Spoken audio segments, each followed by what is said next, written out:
রাজনীতির অস্থির এক সময়ে হঠাৎ করেই আলোচনায় উঠে এলেন হাসনাত আব্দুল্লাহ।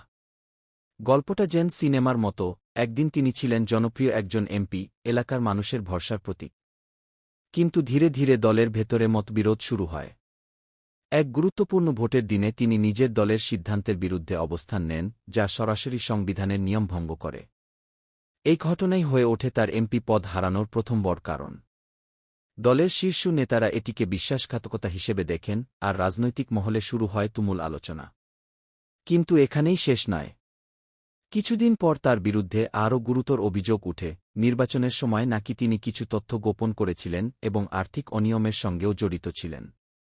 বিষয়টি আদালতে গড়ায়, তদন্ত শুরু হয়, আর একের পর এক প্রমাণ সামনে আসতে থাকে। শেষ পর্যন্ত আইনি প্রক্রিয়ায় তাকে অযোগ্য ঘোষণা করা হয়, যা তার এমপি পদ বাতিলের দ্বিতীয় এবং চূড়ান্ত কারণ হয়ে দাঁড়ায়।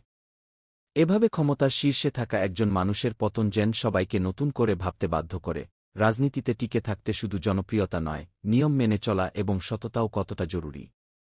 এলাকাবাসী আজও সেই দিনের কথা মনে করে, যখন তাদের প্রিয় নেতা হঠাৎ করেই সবকিছু হারিয়ে ফেললেন। গল্পটা শুধু একজন ব্যক্তির নয়, বরং ক্ষমতা, ভুল সিদ্ধান্ত এবং তার পরিণতির এক বাস্তব